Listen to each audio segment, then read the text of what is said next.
What's up? Today we are doing the AP Calculus AB 2015 FRQ number 1. So I have three of the questions listed up here. I just a couple minutes ago finished this one. I'm going to do this one next. These three are very similar questions. I call them the in and out, That's an N, by the way, in and out, because these questions all have the same thing. Something is being taken and something's being given. Be it water, bananas. This one we're going through water. So I have the R of t and D of t. I have those in my calculator already. So I'm going to give you guys a little calculator in case you don't know how to work it. So my y's, my 20, so y3 here, that's my R of t, and this is my D of t. So I don't have to keep typing these things out. They're stored as y3 and y4. So that's going to make it so much easier for us to get through all this stuff. Okay, so let's look at question number 1. On these types of questions, yeah, they always give you something really easy for part A. How many cubic feet of rainwater flow into the pipe during the 8-hour time interval? So my N in this case is the R of t.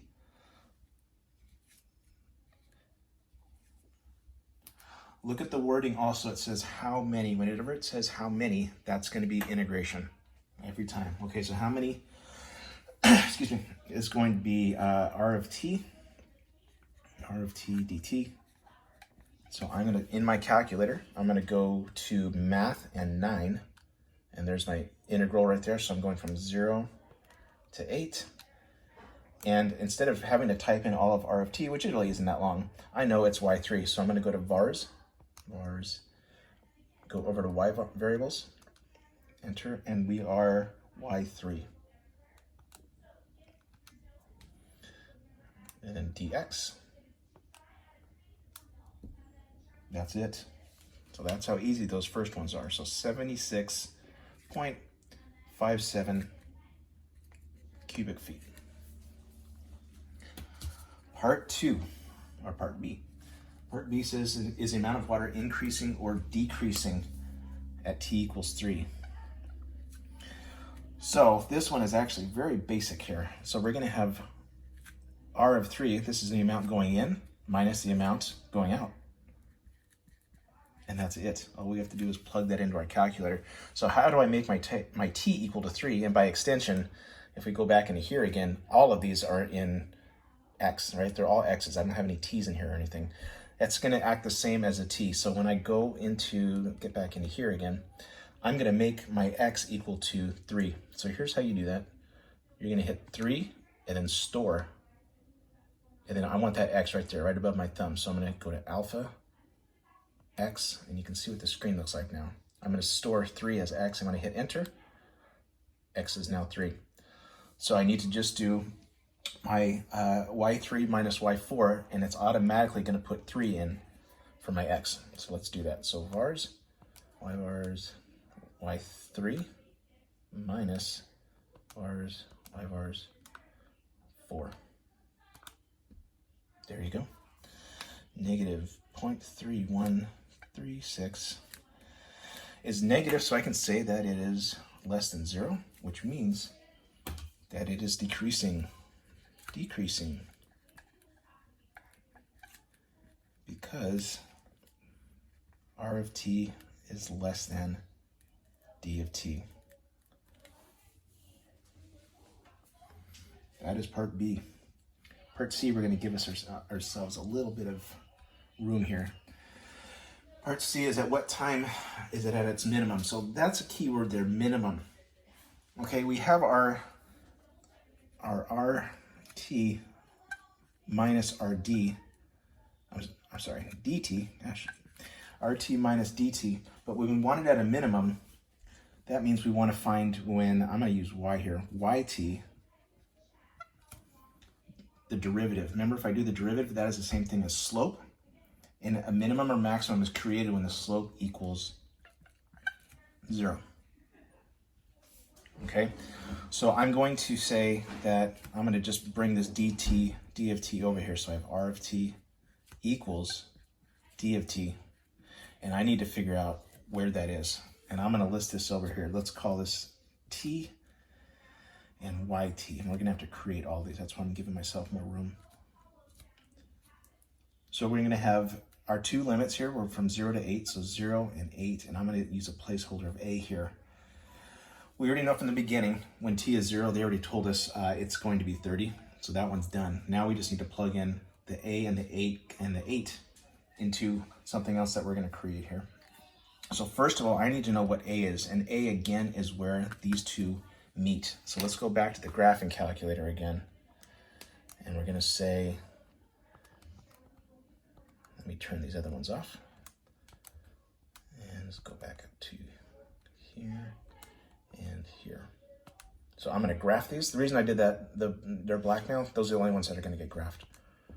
So we get to wait while these things graph. And we're looking for an intersection between 0 and 8 on the x-axis. So we'll see it in just a minute here. There it is right there. Okay, so I'm going to trace that. I need to know exactly what that is. So I'm going to go to trace, and I'm going to get close to it. So we're close to it. I'm going to hit second and trace again, which is calculate. I want to calculate the intersection. First curve, second curve, guess, and here we go. This is going to be what a equals now. That's that right there. So my a in this case is going to be equals 3.271658. And the reason I went so many is because I just want it to be accurate. So that's my a now, and then 8. So what we need to figure out is what I'm going to call yt.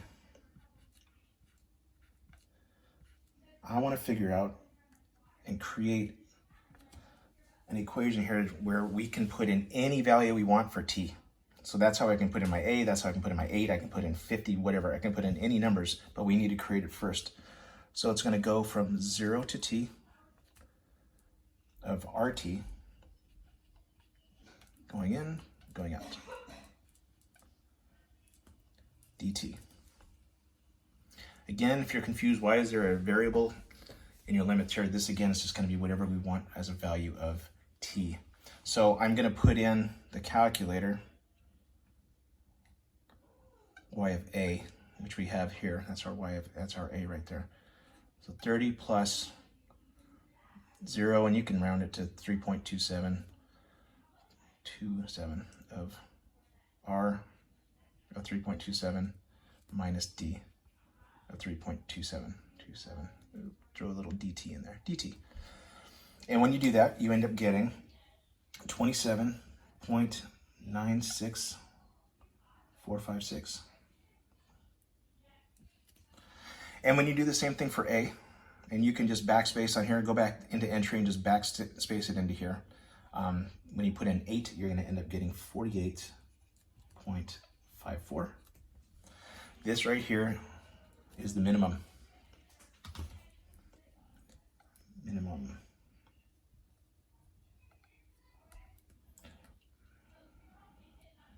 What are they looking for? Pounds? Cubic feet. Minimum 27.96 cubic feet when t equals my a there, 27.96. Again, we're just, I'm sorry, when t equals 3. No, t equals 3, sorry, 1.658. Okay, so that's A through C. Let's go ahead and do part D.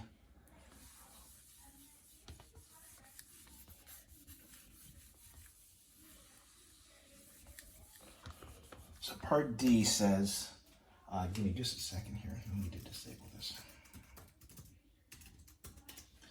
Part D says it can hold 50 cubic feet, right, but do not solve an equation. And again, that's a keyword there. They want an equation using one or more intervals that gives the time W when the pipe is going to overflow. So again, we're starting out, this is D, we're starting out with our 30. And I want to know going from 0 to our W, again, that's when they said that that's the time when it's going to overflow. And we're back to our R of t minus d of t. D of t, dt. And where does the equation come in? I want to know when it's going to overflow when this equals 50. That's it. Have a good day.